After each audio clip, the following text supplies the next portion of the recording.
News 18 Punjab देख रहे सारे दर्शकों का स्वागत है। तो मैं तुहाडे नाल नपिंदर सिंह बराड़। अज तुहाडे सामने एक खास शख्सियत नूं लैके आए हैं जिन्हां दे चेहरे की पहचान करवाउण दी शायद ज़्यादा जरूरत नहीं, सारे वाकफ ने उन्हां दे चेहरे तो, पर उन्हां बारे काफ़ी कुछ ऐसा है जिहदे बारे दसना बेहद लाजमी है। इसलिए अज उन्हां दे कोल बैठे हैं तो साडे नाल मौजूद ने श्रोमणी अकाली दल अमृतसर के प्रधान सरदार सिमरनजीत सिंह मान साहब, बहुत बहुत स्वागत है जी। वाहिगुरू जी का खालसा वाहिगुरू जी की फतेह। सरदार बराड़ साहब थैंक यू। मान साहब, शुरुआत मैं तुहाडी प्रोफाइल तो करनी चाहांगा कि जिहड़े सिमरनजीत सिंह मान साडे सामने बैठे ने ये है कौन ने? मैं एक सिख हैं, सिखां दे घर दे विच जन्म लिया। साडे परिवार दी सिੱਖੀ दी हिस्टरी सरदार सरजा सिंह तक जाती है, जो महाराज रणजीत सिंह दे दादा जी सी चढ़त सिंह। उस तो बाद उन्हां दे पिता सी महा सिंह ते 1799 दे विच ये सारे लाहौर दे विच बड़े सीगे जदों सिखां दी फतेह हुई है। ते मेरे वड्डे बजुर्ग जनरल भी रहे है, जनरल बुद्ध सिंह मान महाराजा रणजीत सिंह दी फौज दे विच। ते दादा जी पड़दादा जी तुहाडे जनरल सी? हाँ सीगे। फिर मेरे फादर लेफ्टिनेंट कर्नल सरदार जोगिंदर सिंह मान, ये 1947 दे विच पहली बारी MLA बने सीगे। लाहौर जिहड़ी साडी असैंबली हुंदी सीगी, उस तो बाद ये पंजाब दे वजीर भी रहे है ते पंजाब असैंबली दे स्पीकर भी रहे है ते मैंबर पार्लीमेंट भी रहे है। सो उन्हां दे जीवन दे विच बहुत उतार चढ़ाव आए है कि इन्नी वड्डी जायदाद छड्ड के 325 मरबे जमीन दे सीगे। किला हरनाम सिंह, जिला शेखपुरा दे विच पाकिस्तान ते एक मरबे दे विच 25 किले हुंदे आ। सो तुसीं आप अंदाज़ा ला लो कि साडी जायदाद सी। असीं चंगे तकड़े सिख सीगे और पंथ की सेवा हमेशा करते रहे। अगे पता मान साहब, चल तुसीं आप ही जायदाद की गल कीती है, हालांकि चलो निजी हो जाता, पर एक पॉलिटिशियन का कुछ ज़्यादा निजी नहीं हुंदागा। इत्थे तुहाडे कोल हुण कितनी जायदाद है? इत्थे तां हुण जिहड़ा कट लग गया सीगा 17 किले का उही है। फिर एक साडा घर डलहौजी हैगा, उत्थे 2 किले हैगे आ ते पिंड असीं रहिंदे आ, उत्थे साडा घर हैगा ते इन्ना ज़्यादा नहीं। हुण बतौर IPS तुसीं पंजाब दे विच आके IPS अफसर पंजाब दे विच तुसीं फरीदकोट फिरोजपुर वर्गे जिल੍ਹਿਆਂ ਦੇ SSP रहे, इस तो इलावा होर कित्थे कित्थे पोस्टिंग तुहाडी रही है? हाँ, मैं PAP का भी कमांडेंट रहा जी। मैं रेलवे पुलिस की भी कमांड की है, assistant inspector general of police वजों। फिर मैं विजिलेंस का डिप्टी डायरैक्टर भी रहा।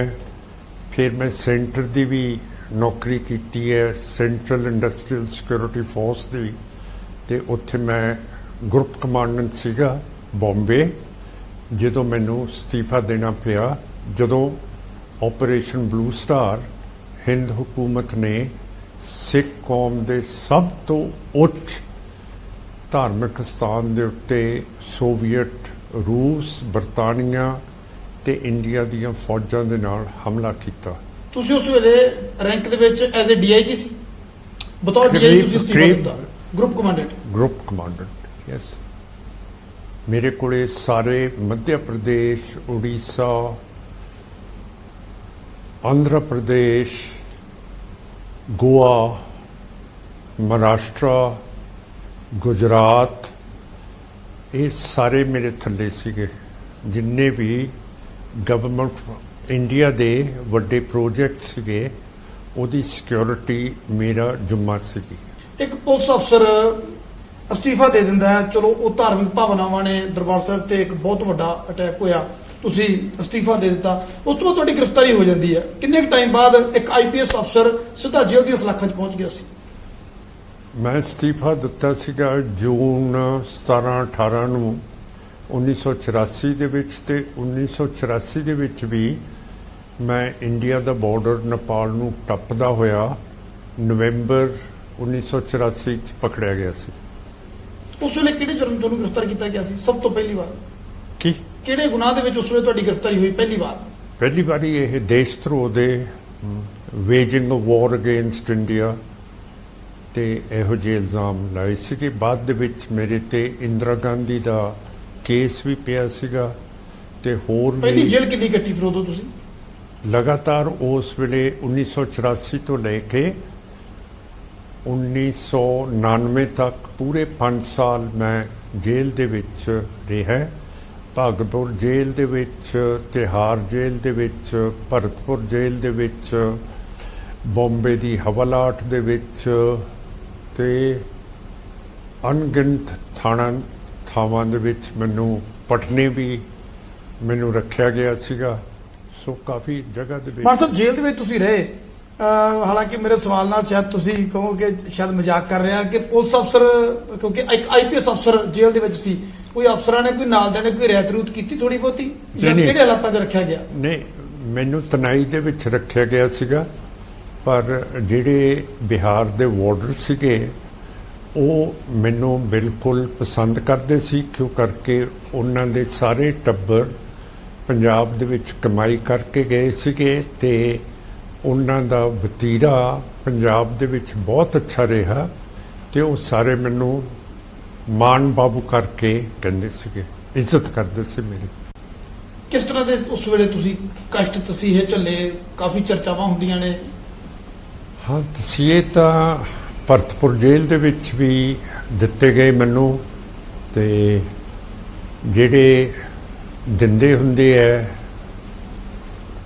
ਆਮ ਕੈਦੀ ਨੂੰ ਜਾਂ ਮੁਜਰਮ ਨੂੰ, ਤੇ ਜਿਹੜਾ ਬਹੁਤ ਮੈਨੂੰ ਬੁਰਾ ਲੱਗਿਆ ਕਿ ਮੈਨੂੰ ਫਾਂਸੀ ਦੇ ਜਿਹੜੇ ਸੈੱਲ ਸੀਗੇ ਉਹਨਾਂ ਦੇ ਵਿੱਚ ਵੀ ਦਿੱਤਾ ਗਿਆ ਤੇ ਉਹਦੇ ਨਾਲ ਸੀਗਾ ਪਾਗਲਾਂ ਦਾ ਸੈੱਲ, ਉਹਦੇ ਵਿੱਚ ਵੀ ਮੈਨੂੰ ਦਿੱਤਾ ਗਿਆ।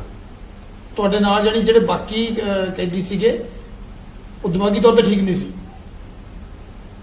ਜਾਂ ਉਸ ਸੈੱਲ ਦੇ ਵਿੱਚ ਰੱਖਿਆ ਗਿਆ?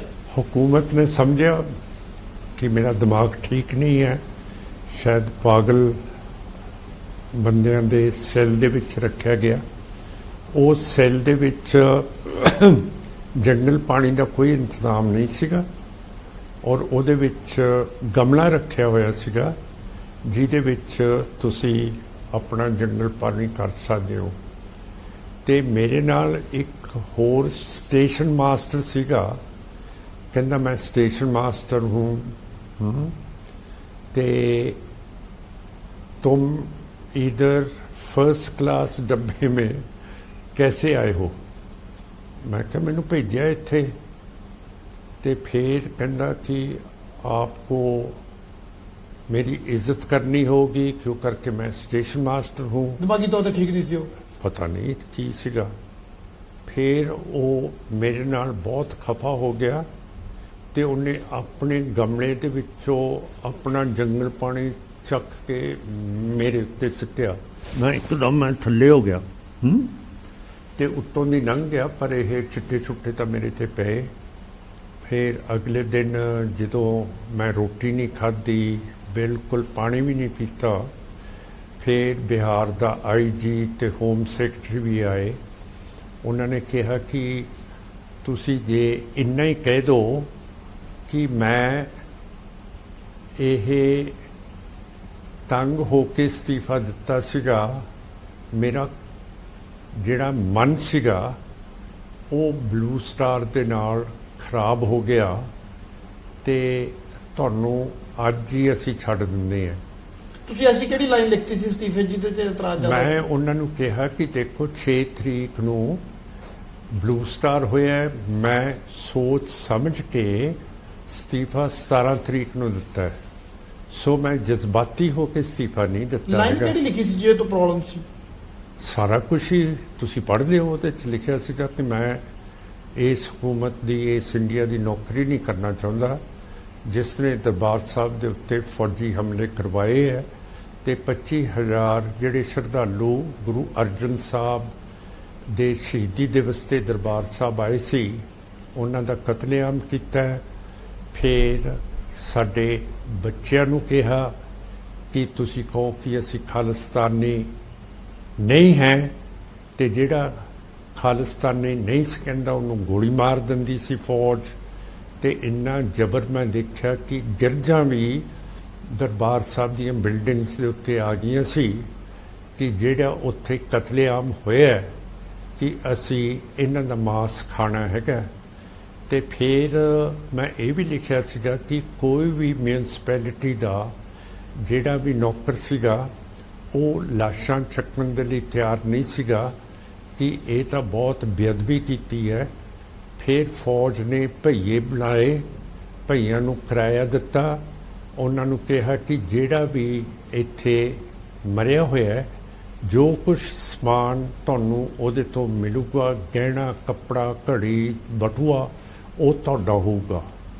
ਸੋ ਇਹ ਸਾਰੀਆਂ ਲਾਸ਼ਾਂ ਚੁਕਾਈਆਂ ਗਈਆਂ। ਸੰਤ ਜਰਨੈਲ ਸਿੰਘ ਦਾ ਭੋਗ ਕਿੱਥੇ ਪਿਆ, ਸੰਤ ਜਰਨੈਲ ਸਿੰਘ ਦੇ ਫੁੱਲ ਕਿੱਥੇ ਪਏ, ਸੰਤ ਜਰਨੈਲ ਸਿੰਘ ਦਾ ਸੰਸਕਾਰ ਕਿੱਥੇ ਕੀਤਾ, ਸਾਡੀ ਕੌਮ ਨੂੰ ਅੱਜ ਤੱਕ ਕਿਸੇ ਨੇ ਨਹੀਂ ਦੱਸਿਆ ਹੈਗਾ। ਨਾ ਸਾਡੀ ਕੌਮ ਨੇ ਇਹੋ ਜਿਹੇ ਲੋਕ ਅਸੈਂਬਲੀ 'ਚ ਭੇਜੇ ਹੈ ਜਿਹੜੇ ਇਹ ਗੱਲ ਕਰਕੇ ਪੁੱਛ। ਉਸ ਵੇਲੇ ਅਸਤੀਫਾ ਦੇਣ ਤੋਂ ਪਹਿਲਾਂ ਤੱਕ, ਜੋ ਕਿ ਤੁਸੀਂ ਉਸ ਵੇਲੇ ਪੁਲਿਸ ਅਫਸਰ ਸੀ, ਕੀ ਤੁਸੀਂ ਉਸ ਤੋਂ ਪਹਿਲਾਂ ਵੀ ਸੰਤ ਜਰਨੈਲ ਸਿੰਘ ਭਿੰਡਰਾਂ ਵਾਲਿਆਂ ਦੇ ਦੀ ਵਿਚਾਰਧਾਰਾ ਨਾਲ ਸਹਿਮਤੀ ਰੱਖਦੇ ਸੀ? ਉਸ ਵੇਲੇ ਵੀ ਤੁਸੀਂ ਉਹਨਾਂ ਨਾਲ ਜੁੜੇ ਹੋਏ ਸੀ ਜਾਂ ਫਿਰ ਇਹ ਜੋ ਘਟਨਾਕ੍ਰਮ ਵਾਪਰਿਆ ਉਸ ਤੋਂ ਬਾਅਦ ਅਚਾਨਕ ਤੁਹਾਡੇ 'ਚ ਪਰਿਵਰਤਨ ਆਉਂਦਾ? ਬਰਾੜ ਸਾਹਿਬ, ਤੁਸੀਂ ਬਰਾੜਾਂ ਦੇ ਇਲਾਕੇ ਦੇ ਹੋ। ਮੈਂ SSP ਫਰੀਦਕੋਟ ਦਾ ਸੀ। ਸਾਡੇ ਸੰਤ ਜਰਨੈਲ ਸਿੰਘ ਭਿੰਡਰਾਂ ਵਾਲਿਆਂ ਦਾ ਪਿੰਡ ਮੇਰੇ ਹਲਕੇ ਦੇ ਵਿੱਚ ਸੀਗਾ ਤੇ ਮੇਰੀ ਡਿਊਟੀ ਸੀ ਕਿ ਜਿੰਨੇ ਵੀ ਵੱਡੇ ਬੰਦੇ ਹੈ ਤੇ ਛੋਟੇ ਬੰਦੇ ਹੈ ਉਹਨਾਂ ਦੀ ਜਾਣਕਾਰੀ ਕਰੀਏ। ਹਰਚਰਨ ਸਿੰਘ ਬਰਾੜ ਵੀ ਜਿਹੜੇ ਗਵਰਨਰ ਤੇ ਚੀਫ ਮਿਨਿਸਟਰ ਰਹੇ ਹੈ ਉਹ ਵੀ ਉੱਥੋਂ ਦੇ ਸੀ, ਗਿਆਨੀ ਜ਼ੈਲ ਸਿੰਘ ਵੀ ਉੱਥੋਂ ਦੇ ਸੀਗੇ। ਸੋ ਬਤੌਰ ਮੈਨੂੰ ਡਿਊਟੀ ਤੇ ਅਸਰ ਰਸੂਖ ਰੱਖਣ ਦੇ ਲਈ ਸਾਰਿਆਂ ਦੇ ਨਾਲ ਨਿੱਜੀ ਸੰਬੰਧ ਬਣਨੇ ਕਰਨੇ ਪੈਂਦੇ ਸੀਗੇ। ਪਰ ਜਦੋਂ ਮੈਂ ਸੰਤ ਜਰਨੈਲ ਸਿੰਘ ਨੂੰ ਦੇਖਿਆ ਕਿ ਇੰਨੇ ਦੁਖੀ ਹੋਏ ਹੈ, ਜਿਹੜਾ ਨਿਰੰਕਾਰੀਆਂ ਦਾ ਕਾਂਡ ਹੋਇਆ ਤੇ 13 ਸਿੱਖ ਨਿਰੰਕਾਰੀਆਂ ਨੇ ਸ਼ਹੀਦ ਕਰਤੇ ਹੈ ਤੇ ਬਾਦਲ ਸਰਕਾਰ ਨੇ ਗੁਰਬਚਨਾਂ ਬਾਹਰ ਕੱਢਤਾ ਹੈ ਸੁਰੱਖਿਆ ਦੇ ਕੇ, ਤੇ ਉਹਨਾਂ ਨੂੰ ਇਹ ਬਹੁਤ ਫਿਕਰਮੰਦ ਸੀਗੇ ਕਿ ਇਹ ਹੋਊਗਾ ਕੀ। ਤੇ ਫਿਰ ਉਹ ਮੈਨੂੰ ਮਿਲਣ ਆਏ। ਮੈਂ ਉਹਨਾਂ ਦੀ ਪੂਰੀ ਸੇਵਾ ਕੀਤੀ। ਮੇਰੇ ਮੇਰੇ ਡਰਾਇੰਗ ਰੂਮ 'ਚ ਮੇਰੇ ਘਰ ਆਏ, ਡਰਾਇੰਗ ਰੂਮ 'ਚ ਬਿਠਾਇਆ ਤੇ ਉਹਨਾਂ ਨੇ ਡਰਾਇੰਗ ਰੂਮ ਵਿੱਚ ਵੜਨ ਤੋਂ ਪਹਿਲਾਂ ਆਪਣੇ ਜੁੱਤੇ ਵੀ ਲਾਏ। ਜਿਹੜਾ ਮੈਂ ਕਿਹਾ ਬਾਬਾ ਜੀ ਇਹ ਕਾਹਨੂੰ ਲਾਉਂਦੇ ਹੋ, ਪਰ ਉਹਨਾਂ ਨੇ ਜੁੱਤੇ ਲਾਏ, ਸੋਫੇ ਦੇ ਉੱਤੇ ਬੈਠੇ ਤੇ ਫਿਰ ਮੈਂ ਪਾਣੀ ਦਾ ਗਲਾਸ ਮੰਗਾਇਆ, ਉਹ ਉਹਨਾਂ ਨੇ ਸਵੀਕਾਰ ਨਹੀਂ ਕੀਤਾ। ਫਿਰ ਇੱਕ ਸਿੱਖ ਸੀਗਾ, ਉਹਨੂੰ ਮੈਂ ਕਿਹਾ ਜਾ ਤੂੰ ਕਿਸੇ ਲੋਹੇ ਦੇ ਬਰਤਨ 'ਚ ਲੈ ਕੇ ਆ। ਫਿਰ ਉਹਨਾਂ ਨੇ ਪਾਣੀ ਛਕਿਆ ਤੇ ਫਿਰ ਮੇਰੇ ਨਾਲ ਬਹੁਤ ਗੱਲਾਂ ਗੂੜ੍ਹੀਆਂ ਕੀਤੀਆਂ ਜਿਹਦੇ ਤੇ ਉਹਨਾਂ ਨੂੰ ਵੀ ਬੜਾ ਅਸਰ ਹੋਇਆ ਕਿ ਇਹ ਬੰਦਾ ਠੀਕ ਹੈ, ਇਹ ਸਾਡੇ ਨਾਲ ਰਹੂਗਾ। ਤੇ ਮੈਨੂੰ ਵੀ ਯਕੀਨ ਹੋਇਆ ਕਿ ਅਸੀਂ ਸਾਰਾ ਉਮਰ ਮਰਦੇ ਰਹਿ ਗਏ ਖਾਲਿਸਤਾਨ ਮੰਗਦੇ ਤੇ ਆਹ ਤਾਂ ਬੰਦਾ ਹੈਗਾ ਜਿਹੜਾ ਇਹ ਕਰ ਦੂਗਾ ਕੰਮ। ਤਾਂ ਸੋ ਮੈਂ ਉਹਨਾਂ ਦੇ ਉੱਤੇ ਬਹੁਤ ਮੇਰਾ ਵਿਸ਼ਵਾਸ ਹੋ ਗਿਆ। ਹਾਂ, ਅੱਗੇ ਆਪਾਂ ਹੋਰ ਵੀ ਗੱਲਾਂ ਬਾਤਾਂ ਕਰਾਂਗੇ ਜੀ, ਪਰ ਪਹਿਲਾਂ ਮੌਜੂਦਾ ਹਾਲਾਤਾਂ ਤੇ ਇੱਕ ਵਾਰੀ ਜ਼ਿਕਰ ਕਰਨਾ ਲਾਜ਼ਮੀ ਹੋ ਜਾਂਦਾ ਹੈ ਕਿ ਉਹ ਹਾਲਾਤ ਵੀ ਤੁਸੀਂ ਵੇਖੇ ਨੇ, ਹੁਣ ਵੀ ਪੰਜਾਬ ਦੇਖਿਆ। ਪਟਿਆਲਾ ਦੇ ਵਿੱਚ ਜੋ ਕੁਝ ਵਾਪਰਦਾ, ਦੋ ਭਾਈਚਾਰਿਆਂ ਦੇ ਵਿੱਚ ਇਸ ਤਰ੍ਹਾਂ ਦਾ ਮਾਹੌਲ ਪੈਦਾ ਹੋ ਗਿਆ ਕਿ ਇਦਾਂ ਲੱਗਣ ਲੱਗ ਗਿਆ ਕਿ ਦੋ ਭਾਈਚਾਰੇ ਆਪਸ ਦੇ ਵਿੱਚ ਲੜ ਪਏ, ਜਦਕਿ ਸ਼ਾਇਦ ਐਸਾ ਨਹੀਂ ਹੈ। ਹਿੰਦੂ ਸਿੱਖ ਵੱਖਰੇ ਵੱਖਰੇ ਕਿਉਂ ਦਿਖਾ ਦਿੱਤੇ ਗਏ? ਇਹਦੇ ਲਈ ਕੌਣ ਜ਼ਿੰਮੇਵਾਰ ਤੁਹਾਨੂੰ ਲੱਗਦਾ? ਗ੍ਰਿਫਤਾਰੀਆਂ ਵੀ ਹੋਈਆਂ ਨੇ, ਉਧਰੋਂ ਹਰੀਸ਼ ਸਿੰਘਲਾ ਜਿਹੜੇ ਸ਼ਿਵ ਸੈਨਾ ਦਾ ਆਗੂ ਸੀ ਉਹਦੀ ਗ੍ਰਿਫਤਾਰੀ ਹੋਈ ਆ, ਇਧਰੋਂ ਪਾਸਿਓਂ ਸਿੱਖ ਜਥੇਬੰਦੀਆਂ ਵਾਲੇ ਪਾਸੋਂ ਬਰਜਿੰਦਰ ਸਿੰਘ ਪਰਵਾਨਾ ਉਹਨੂੰ ਗ੍ਰਿਫਤਾਰ ਕੀਤਾ ਜਾਂਦਾ ਹੈ। ਮੈਂ ਸਮਝਦਾ ਜੀ ਕਿ ਸੈਂਟਰ ਨੂੰ ਵੀ ਸਾਰੀ ਚੀਜ਼ ਦਾ ਪਤਾ ਸੀ, ਕਿਉਂ ਕਰਕੇ ਮਿਸਟਰ ਸਿੰਗਲਾ ਨੂੰ ਇੱਡੀ ਵੱਡੀ ਸੈਂਟਰ ਤੇ ਪੰਜਾਬ ਨੇ ਸਿਕਿਉਰਿਟੀ ਦਿੱਤੀ ਹੈ ਕਿ ਇੱਕ ਤਾਂ ਉਹਨਾਂ ਦੀ ਸਿਕਿਉਰਿਟੀ ਦੇ ਵਿੱਚ ਥਾਣੇਦਾਰ ਹੈ, 2 ਹੌਲਦਾਰ ਨੇ ਤੇ 7 ਸਿਪਾਹੀ ਨੇ। ਤੇ ਜਦੋਂ ਇਹ ਹਮੇਸ਼ਾ ਇਹੋ ਜਿਹੇ ਕੰਮ ਕਰਦਾ ਹੈ ਤੇ ਸੈਂਟਰ ਨੇ ਤੇ ਪੰਜਾਬ ਸਟੇਟ ਨੇ ਇਹਨੂੰ ਇੰਨੀ ਰੱਖਿਆ ਕਿਉਂ ਦਿੱਤੀ ਹੈ? ਫਿਰ ਪੰਜਾਬ ਤੇ ਗਵਰਨਮੈਂਟ ਆਫ ਇੰਡੀਆ ਨੂੰ ਕਿਉਂ ਨਹੀਂ ਸੀ ਪਤਾ, ਜਦੋਂ ਸਿੰਗਲੇ ਨੇ ਪਹਿਲਾਂ ਹੀ ਕਹਿਤਾ ਸੀਗਾ ਕਿ ਮੈਂ ਪੁਤਲੇ ਸਾੜੂੰਗਾ ਖਾਲਿਸਤਾਨ ਦੇ ਤੇ ਸਿੱਖਾਂ ਦੇ, ਤੇ ਫਿਰ ਇਹ ਤਾਂ ਸਮਝ ਆ ਜਾਣੀ ਚਾਹੀਦੀ ਸੀ ਸਾਡੇ ਚੀਫ ਮਿਨਿਸਟਰ ਨੂੰ ਤੇ ਸਾਡਾ ਜਿਹੜਾ ਨਿਜ਼ਾਮ ਹੈ ਕਿ ਜੇ ਅਸੀਂ ਸਿੰਗਲੇ ਨੂੰ ਅਰੈਸਟ ਨਹੀਂ ਕੀਤਾ ਤੇ ਇਹਨੇ ਜੇ ਉਹ ਕਹਿੰਦਾ ਕਰੂੰਗਾ ਤੇ ਫਿਰ ਇੱਥੇ ਕੰਮ ਤਾਂ ਖਰਾਬ ਹੋਊਗਾ। ਕਮੀ ਕਿੱਥੇ ਰਹੇਗੀ? ਤੁਹਾਨੂੰ ਕੀ ਲੱਗਦਾ ਹੈ ਕਿ ਗੜਬੜ ਆਖਰ ਕਿੱਥੇ ਹੋਗੀ, ਕਿਸ ਲੈਵਲ ਤੇ ਜਾ ਕੇ ਕੁਤਾਹੀ ਹੋਈ ਕਿ ਹਾਲਾਂਕਿ ਪੁਲਿਸ ਅਫਸਰਾਂ ਖਿਲਾਫ ਕਾਰਵਾਈ ਵੀ ਹੋਈ ਹੈ ਕਿ ਇਹ ਸਾਰਾ ਘਟਨਾਕ੍ਰਮ ਵਾਪਰਦਾ? ਇਹ ਕੁਤਾਹੀ ਹੋਈ ਹੈ ਕਿਉਂ ਕਰਕੇ ਉਹ ਹਿੰਦੂ ਹੈ ਤੇ ਹਿੰਦੂ ਰਾਸ਼ਟਰ ਬਣ ਚੁੱਕਿਆ ਹੈ ਤੇ ਉਸ ਨੂੰ ਏਡੀ ਵੱਡੀ ਹਿਫਾਜ਼ਤ ਸਿਕਿਉਰਿਟੀ ਸੈਂਟਰ ਨੇ ਤੇ ਪੰਜਾਬ ਨੇ ਦਿੱਤੀ ਹੈ ਤੇ ਇਸੇ ਕਰਕੇ ਸਿੱਖ ਜ਼ਿਆਦਾ ਗ੍ਰਿਫਤਾਰ ਕਰ ਲਏ ਹੈ ਤੇ ਦੂਜੇ ਪਾਸਿਓਂ ਸ਼ਰਾਰਤੀ ਲੋਕ ਜਿਹੜੇ ਸਿੰਗਲਾ ਵਰਗੇ ਹੈ ਉਹਨਾਂ ਨੂੰ ਗ੍ਰਿਫਤਾਰ ਅਜੇ ਤੱਕ ਵੀ ਨਹੀਂ ਕੀਤਾ। ਇਹ ਹਿੰਦੂ ਸਿੱਖ ਵਾਲਾ ਮਾਨ ਸਾਹਿਬ ਕਿਉਂ ਲਫ਼ਜ਼ ਵਿੱਚ ਆ ਜਾਂਦਾ ਹੈ? ਕਿ ਪੰਜਾਬ ਦੇ ਵਿੱਚ ਅਕਸਰ ਦੇਖਦੇ ਆ ਕਿ ਉਦਾਹਰਨਾਂ ਦਿੰਦੇ ਨੇ ਕਿ ਭਾਈਚਾਰਾ ਹੈ, ਇਕੱਠੇ ਨੇ ਸਾਰੇ ਹਿੰਦੂ ਆ, ਚਾਹੇ ਮੁਸਲਮਾਨ ਆ, ਚਾਹੇ ਸਿੱਖ ਹੈ, ਤੁਹਾਨੂੰ ਕਿਉਂ ਇਹ ਵੱਖ ਨਜ਼ਰ ਆਉਂਦੇ ਆ? ਨਹੀਂ ਲੱਗਦਾ ਕਿ ਕੁਝ ਕੁ ਵਿੱਚ ਮੌਕਾ ਪ੍ਰਸਤ ਲੋਕ ਨੇ ਜਿਨ੍ਹਾਂ ਦੇ ਕਰਕੇ ਮਾਹੌਲ ਖਰਾਬ ਹੁੰਦਾ, ਜਾਂ ਤੁਸੀਂ ਸਾਰਿਆਂ ਨੂੰ ਵੱਖ ਤੌਰ ਤੇ ਦੇਖਦੇ ਹੋ? ਬਰਾੜ ਸਾਹਿਬ, ਜਦੋਂ ਕਿਸੇ ਕੌਮ ਦੀ ਇਹ ਹੁਕੂਮਤ ਆ ਜੇ ਫਿਰ ਉਹ ਹੁਕਮਰਾਨ ਆਪਣੇ ਆਪ ਨੂੰ ਸਮਝਦੇ ਹੈ ਤੇ ਫਿਰ ਉਹ ਜਿਹੜੀਆਂ ਘੱਟ ਗਿਣਤੀਆਂ ਉਹਨਾਂ ਨੂੰ ਦਬਾਉਣਾ ਸ਼ੁਰੂ ਕਰ ਦਿੰਦੇ ਹੈ। ਹੋਰ ਰਾਮਨਾਮੀ ਦੇ ਉੱਤੇ ਸੈਂਟਰ ਨੂੰ ਪਤਾ ਸੀਗਾ ਕਿ ਸਾਰੇ ਦੰਗੇ ਪ੍ਰਸਾਦ ਹੋਣਗੇ, ਫਿਰ ਸੈਂਟਰ ਨੇ ਸਾਰੇ ਸਟੇਟਾਂ ਨੂੰ ਕਿਉਂ ਨਹੀਂ ਕਿਹਾ ਕਿ ਤੁਸੀਂ ਮਸਜਿਦਾਂ ਦੇ ਕੋਲੇ ਹਿੰਦੂਆਂ ਦੇ ਜਲੂਸ ਨਹੀਂ ਜਾਣ ਦੇਣੇ ਤੇ ਅਮਨ ਪਸੰਦ ਤਰੀਕੇ ਦੇ ਨਾਲ ਤੁਸੀਂ ਇਹ ਜਲੂਸ ਕੱਢੋ? ਕਿਉਂ ਆਉਂਦਾ ਫਿਰਦਾ? ਕਿਉਂ ਲੱਗਦਾ ਤੁਹਾਨੂੰ ਕਿਉਂ ਐਸਾ ਹੋ ਰਿਹਾ? ਫਿਰ ਇਹਨਾਂ ਦੀ ਹੁਕੂਮਤ ਹੈ, ਇਹ ਛੋਟਾ ਦਿਖਾਉਣਾ ਚਾਹੁੰਦੇ ਹੈ ਘੱਟ ਗਿਣਤੀਆਂ ਨੂੰ, ਤੇ ਇਹਨਾਂ ਨੂੰ ਇੰਨੀ ਵੀ ਸ਼ਰਮ ਨਹੀਂ ਕਿ ਉਦਣ ਜਿੱਦਣ ਰਾਮਨਾਮੀ ਦੇ ਫਸਾਦ ਦਿੱਲੀ ਦੇ ਵਿੱਚ ਹੋਇਆ ਉਦਣ ਜੌਨਸਨ ਬਰਤਾਨੀਆ ਦੇ ਪ੍ਰਾਈਮ ਮਿਨਿਸਟਰ ਇੰਡੀਆ ਦੇ ਵਿੱਚ ਸੀਗੇ। ਉਦੋਂ ਪਹਿਲਾਂ 2020 ਦੇ ਵਿੱਚ ਦਿੱਲੀ ਦੇ ਵਿੱਚ ਮੁਸਲਮਾਨ ਤੇ ਹਿੰਦੂ ਦੰਗੇ ਕਰਾਏ ਹੈ। ਉਦੋਂ ਪ੍ਰੈਜ਼ੀਡੈਂਟ ਟਰੰਪ ਅਮਰੀਕਾ ਦੇ ਇੱਥੇ ਦਿੱਲੀ ਦੇ ਵਿੱਚ ਆਏ ਹੋਏ ਸੀਗੇ।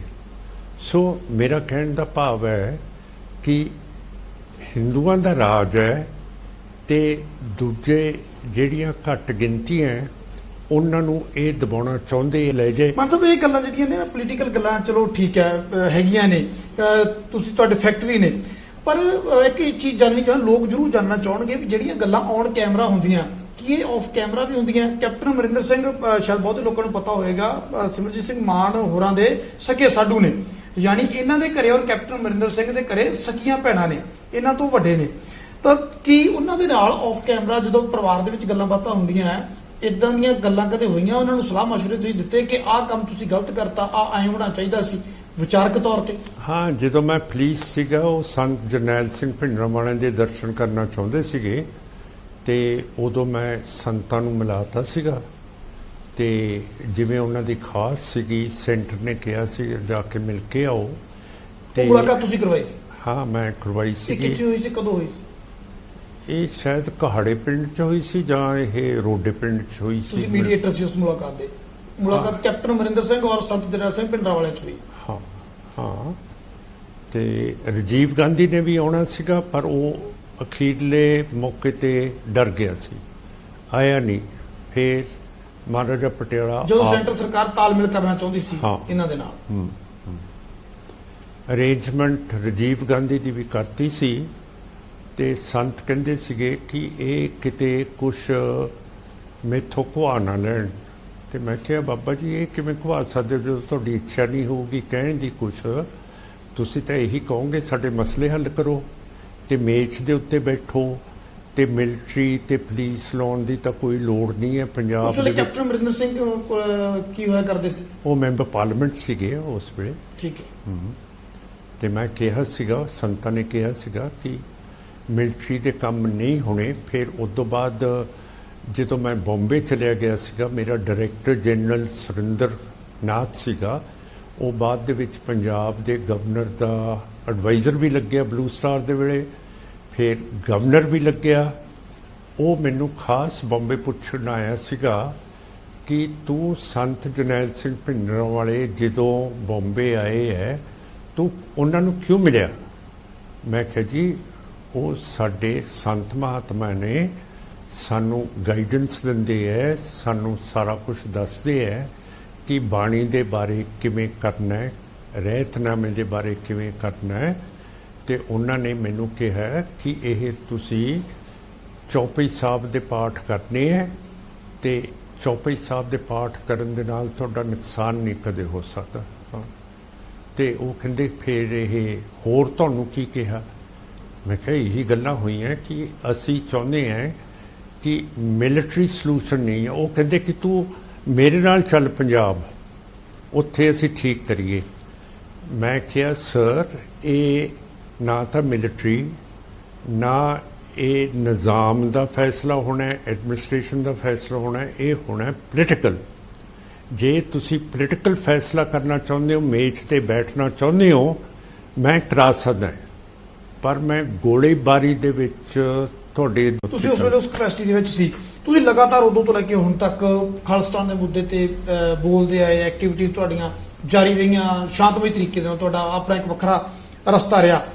ਕੀ ਲੱਗਦਾ ਤੁਹਾਨੂੰ ਉਦੋਂ ਤੇ ਹੁਣ ਦੇ ਵਿੱਚ ਕੀ ਬਦਲਿਆ? ਕਿਉਂਕਿ ਅਗਰ ਅਸੀਂ ਵੋਟਾਂ ਦਾ ਹਿਸਾਬ ਕਿਤਾਬ ਲਾਈਏ ਤਾਂ ਮੈਂ ਦੇਖ ਰਿਹਾ ਸੀ ਕਿ 2017 ਦੀਆਂ ਵਿਧਾਨ ਸਭਾ ਚੋਣਾਂ ਦੇ ਦੌਰਾਨ ਤੁਹਾਨੂੰ ਬਹੁਤ ਘੱਟ ਵੋਟ ਪਏ, ਯਾਨੀ 1% ਵੀ ਵੋਟ ਨਹੀਂ ਪਿਆ। 50,000 ਤੋਂ ਥੱਲੇ ਪੂਰੇ ਪੰਜਾਬ 'ਚ ਤੁਹਾਨੂੰ ਵੋਟ ਪਏ, 0.32 ਯਾਨੀ 1 ਪੁਆਇੰਟ ਤੋਂ ਵੀ ਘੱਟ। ਪਰ ਤੁਸੀਂ ਹੁਣ ਜਾ ਕੇ ਕਿਤੇ ਗ੍ਰਾਫ ਤੁਹਾਡਾ ਬਦਲ ਜਾਂਦਾ ਹੈ। ਇਸ ਵਾਰ ਤੁਹਾਨੂੰ ਕੱਲਿਆਂ ਨੂੰ ਜਿਹੜਾ ਹੈਗਾ 38,000 ਤੋਂ ਵੱਧ ਵੋਟ ਪੈ ਜਾਂਦੇ ਆ ਔਰ 4.25 ਲੱਖ ਦੇ ਕਰੀਬ, 4.25 ਲੱਖ ਤੋਂ ਵੀ ਜ਼ਿਆਦਾ, 4 ਲੱਖ ਦੇ ਕਰੀਬ ਤੁਹਾਨੂੰ ਵੋਟ ਪੈ ਜਾਂਦੇ ਨੇ। ਯਾਨੀ 5 ਸਾਲ ਦੇ ਵਿੱਚ ਗ੍ਰਾਫ ਕਿਤੇ ਨਾ ਕਿਤੇ ਵਧਿਆ। ਪਰ ਇਹਦਾ ਇੱਕ ਫੈਕਟ ਇਹ ਵੀ ਦੇਖਿਆ ਜਾ ਰਿਹਾ ਹੈ ਕਿ ਦੀਪ ਸਿੱਧੂ ਵਾਲਾ ਜੋ ਮਾਹੌਲ ਪੈਦਾ ਹੋਇਆ, ਨਵਾਂ ਯੂਥ ਸੀ ਜਿਹੜਾ, ਇੱਕ ਵਾਰੀ ਫਿਰ ਤੋਂ ਨੌਜਵਾਨ ਮੁੰਡੇ ਤੁਹਾਡੇ ਨਾਲ ਤੁਰ ਖੜੇ, ਇਸ ਬਜ਼ੁਰਗ ਆਗੂ ਦੇ ਨਾਲ ਨਵੇਂ ਮੁੰਡੇ ਤੁਰ ਪਏ। ਕੀ ਲੱਗਦਾ ਤੁਹਾਨੂੰ ਕੀ ਬਦਲਿਆ? ਕੀ ਤੁਸੀਂ ਉਹਨਾਂ ਦੀ ਸੋਚ ਬਦਲਣ ਦੇ ਵਿੱਚ ਕਾਮਯਾਬ ਹੋਏ ਜਾਂ ਤੁਹਾਨੂੰ ਲੱਗਦਾ ਕਿ ਇੱਕ ਲਹਿਰ ਸੀ ਉਹ ਤੁਹਾਡੇ ਨਾਲ ਆ ਕੇ ਜੁੜ ਗਏ? ਇਹ ਤਾਂ ਮੈਨੂੰ ਨਹੀਂ ਪਤਾ ਹੈਗਾ ਕਿ ਉਹ ਮੇਰੇ ਨਾਲ ਜੁੜੇ ਹੈ ਜਾਂ ਮੈਂ ਉਹਨਾਂ ਨਾਲ। ਤੁਹਾਡੇ ਨਾਲ ਜੁੜੇ ਕਿ ਦੀਪ ਸਿੱਧੂ ਨਾਲ ਜੁੜੇ? ਇਹ ਮੈਨੂੰ ਨਹੀਂ ਪਤਾ ਕਿ ਉਹ ਮੇਰੇ ਨਾਲ ਸੀਗੇ, ਦੀਪ ਸਿੱਧੂ ਦੇ ਨਾਲ ਸੀਗੇ, ਕਿਉਂ ਕਰਕੇ ਮੈਂ ਖਾਲਿਸਤਾਨ ਦੀ ਸੇਵਾ ਬਹੁਤ ਸਾਲਾਂ ਤੋਂ ਕਰੀ ਆ ਰਹੇ ਹਾਂ। ਤੇ ਉਸ ਤੋਂ ਬਾਅਦ ਦੀਪ ਸਿੱਧੂ ਦਾ ਵੀ ਖਿਆਲ ਖਾਲਿਸਤਾਨ ਵਾਲੇ ਹੋ ਗਿਆ ਸੀ, ਪਰ ਉਹ ਕਹਿਣਾ ਨਹੀਂ ਸੀ ਚਾਹੁੰਦਾ ਇਸ ਮੌਕੇ ਦੇ ਉੱਤੇ, ਪਰ ਉਹਦੀ ਸੋਚ ਖਾਲਿਸਤਾਨ ਪੱਖੀ ਬਣ ਚੁੱਕੀ ਸੀ। ਕਿਵੇਂ ਦੇਖਦੇ ਹੋ ਕਿ ਆਉਣ ਵਾਲੇ ਟਾਈਮ ਦੇ ਵਿੱਚ ਕੀ ਹਾਲਾਤ ਕੀ ਰਹਿਣਗੇ ਜਿਸ ਤਰ੍ਹਾਂ ਦੇ ਬਣੀ ਜਾ ਰਹੇ ਆ? ਕੀ ਤੁਹਾਨੂੰ ਲੱਗਦਾ? ਇੱਕ ਪਾਸੇ ਮੈਂ ਚਲੋ ਕੁਝ ਇੱਕ ਨਾਮ ਲੈ ਦਿੰਦਾ, ਗੁਰਬਤਵੰਤ ਸਿੰਘ ਪੰਨੂ ਅਮਰੀਕਾ ਬੈਠ ਕੇ ਕਹਿੰਦੇ ਨੇ ਕਿ ਰੈਫਰੈਂਡਮ ਕਰਾਉਣਾ। ਤੁਹਾਨੂੰ ਲੱਗਦਾ ਕਿ ਉਹ ਤਰੀਕਾ ਰੈਫਰੈਂਡਮ ਪੰਜਾਬ ਵਿੱਚ ਕੀ ਹੋ ਸਕਦਾ? ਜੇ ਰੈਫਰੈਂਡਮ ਹੁੰਦਾ ਤਾਂ ਵੋਟਾਂ ਤਾਂ ਹਰ ਵਾਰੀ ਪੈਂਦੀਆਂ ਹੀ ਹੈ ਜੀ। ਜੇ ਵੋਟਾਂ ਰੈਫਰੈਂਡਮ ਦੇ ਨਾਲ ਖਾਲਿਸਤਾਨ ਨੂੰ ਚੁਣਨਾ ਹੁੰਦਾ ਤਾਂ ਲੋਕ ਸ਼ਾਇਦ ਚੁਣ ਲੈਂਦੇ, ਪਰ ਨਹੀਂ, ਤੁਹਾਨੂੰ ਵੋਟ ਪਰਸੈਂਟੇਜ ਬਹੁਤ ਘੱਟਦਾ। ਇਸ ਵਾਰੀ ਚਲੋ 5% ਦੇ ਨੇੜੇ ਚਲਾ ਗਿਆ। ਤਾਂ ਤੁਹਾਨੂੰ ਲੱਗਦਾ ਹੈ ਕਿ ਗੁਰਬਤਵੰਤ ਸਿੰਘ ਪੰਨੂ ਜਿਹੜੇ ਰੈਫਰੈਂਡਮ ਦੀ ਗੱਲ ਕਰਦੇ ਨੇ, ਕੀ ਤੁਸੀਂ ਉਸ ਰੈਫਰੈਂਡਮ ਦੇ ਨਾਲ ਸਹਿਮਤ ਹੋ? ਦੇਖੋ, ਪਲੇਬਸਾਈਟ ਤੇ ਰੈਫਰੈਂਡਮ ਰਾਏ ਸ਼ੁਮਾਰੀ ਇੱਕ ਜਮਹੂਰੀਅਤ ਹੱਕ ਹੈ ਜਿਹੜਾ ਯੂਨਾਈਟਿਡ ਨੇਸ਼ਨਸ ਵੀ ਸਾਨੂੰ ਦਿੰਦਾ ਹੈਗਾ। ਤੇ ਆਰਟੀਕਲ 51 ਦੇ ਥੱਲੇ ਕਨਸਟੀਟਿਊਸ਼ਨ ਦੇ ਵਿੱਚ ਰੈਫਰੈਂਡਮ ਜਾਇਜ਼ ਹੈ। ਪਰ ਰੈਫਰੈਂਡਮ ਕਰਾਉਣ ਦੇ ਲਈ ਜਾਂ ਤਾਂ UN ਆਵੇ ਜਾਂ ਸਟੇਟ ਜਿਹਦੇ ਥੱਲੇ ਤੁਸੀਂ ਰਹਿੰਦੇ ਹੋ ਉਹ ਕਰਾਏ। ਪਰ ਪੰਨੂ ਸਾਹਿਬ ਉੱਥੇ ਬੈਠੇ ਰੈਫਰੈਂਡਮ ਕਿਵੇਂ ਕਰਾਉਣਗੇ, ਇਹ ਉਹਨਾਂ ਨੂੰ ਮੈਂ ਪੁੱਛਿਆ ਕਿ ਨਾ ਤਾਂ ਤੁਹਾਡਾ ਕੋਈ ਪੋਲਿੰਗ ਏਜੰਟ ਲੱਗ ਸਕਦਾ ਹੈਗਾ, ਨਾ ਕਾਊਂਟਿੰਗ ਕਿਹਦੇ ਤੋਂ ਕਰਾਉਂਗੇ। ਜੇ ਤੁਸੀਂ ਕੰਪਿਊਟਰਾਂ ਦੇ ਉੱਤੇ ਵੋਟਿੰਗ ਕਰਾਈ, ਉਹਦਾ ਜੱਜ ਕੌਣ ਹੋਊਗਾ? ਜਿਹੜੇ ਤੁਹਾਡੇ ਮੁਖਾਲਫ ਹੈ ਉਹ ਨੋ ਕਰੀ ਜਾਣਗੇ। ਵੀ ਇਹ ਰੈਫਰੈਂਡਮ ਹੋ ਨਹੀਂ ਸਕਦਾ। ਸਿਰਫ ਬਰਤਾਨੀਆ ਦੇ ਵਿੱਚ 2 ਵਾਰੀ ਹੋਇਆ, ਇੱਕ ਤਾਂ ਸਕਾਟਲੈਂਡ ਦੇ ਉੱਤੇ ਹੋਇਆ ਤੇ ਇੱਕ ਬ੍ਰੈਕਸਿਟ ਦੇ ਉੱਤੇ ਹੋਇਆ ਹੈ ਤੇ ਸਪੇਨ ਦੇ ਵਿੱਚ ਕੈਟਾਲੋਨੀਆ ਪ੍ਰੋਵਿੰਸ ਆਜ਼ਾਦ ਹੋਣਾ ਚਾਹੁੰਦੀ ਸੀ, ਉੱਥੇ ਰੈਫਰੈਂਡਮ ਹੋਇਆ ਹੈ। ਯਾਨੀ ਇੱਥੇ ਪੋਸਿਬਿਲਿਟੀਜ਼ ਨਹੀਂ ਹੈ ਪੰਜਾਬ ਦੇ ਨਾ ਤੁਸੀਂ ਆਪ ਦੱਸੋ ਫਿਰ ਕਿਵੇਂ ਤੁਸੀਂ ਪੋਸੀਬਲ। ਖਾਲਿਸਤਾਨ ਕਿਵੇਂ ਬਣਾਉਣਾ ਚਾਹੁੰਦੇ ਹੋ? ਤੁਸੀਂ ਕਹਿੰਦੇ ਮੈਂ ਖਾਲਿਸਤਾਨ ਬਣਾਉਣਾ, ਕਿਵੇਂ ਬਣੂਗਾ ਖਾਲਿਸਤਾਨ? ਕੀ ਤੁਹਾਡਾ ਵਿਜ਼ਨ ਕੀ ਹੈ? ਹੁਣ ਜਿਵੇਂ ਮੇਰੀ ਵੋਟ ਵੱਧਦੀ ਜਾ ਰਹੀ ਹੈ, ਮੇਰੀ ਆਓ ਭਗਤ ਵੱਧਦੀ ਜਾ ਰਹੀ ਹੈ, ਲੋਕ ਮੈਨੂੰ ਐਕਸੈਪਟ ਕਰਦੇ ਹੈ। ਤੁਹਾਨੂੰ ਲੱਗਦਾ ਇੱਕ ਦਿਨ ਤੁਹਾਨੂੰ ਚੁਣਨਗੇ ਲੋਕ? ਇਹ ਤਾਂ ਨਹੀਂ ਆਪਾਂ ਕਹਿ ਸਕਦੇ। ਹੁਣ ਇਹ ਸਾਰਿਆਂ ਨੇ ਤਾਂ ਆਮ ਪਾਰਟੀ ਲੋਕਾਂ ਦਾ ਭਗਵੰਤ ਮਾਨ ਚੁਣ ਲਿਆ ਜੀ ਐਤਕੀ। ਹਾਂ, ਉਹ ਜੀ ਤਾਂ ਨਾ ਹੀ ਇਹ ਸਿੰਘ ਤਾਂ ਅੱਗੇ ਹੈ ਨਹੀਂਗਾ ਤੇ ਖਾਲਿਸਤਾਨ ਤਾਂ ਬਹੁਤ ਦੂਰ ਹੈ। ਫਿਰ ਜੇ ਸਾਡੇ ਚੀਫ ਮਿਨਿਸਟਰ ਦੇ ਵਿਚਾਲੇ ਸਿੰਘ ਹੀ ਨਹੀਂ ਲੱਗਦਾ। ਭਗਵੰਤ ਸਿੰਘ ਮਾਨ ਹੀ ਲਿਖਦੇ ਆ ਉਹਨੂੰ। ਨਹੀਂ ਸਿੰਘ ਭਗਵੰਤ ਮਾਨ ਕਹਿੰਦਾ। ਉਹਨੂੰ ਪੁੱਛ ਲਿਓ ਉਹਨਾਂ ਨੂੰ ਕਿ ਜੀ ਤੁਸੀਂ ਭਗਵੰਤ ਮਾਨ ਹੋ ਕਿ ਤੁਸੀਂ ਭਗਵੰਤ ਸਿੰਘ ਮਾਨ ਹੋ, ਹੈ ਨਾ?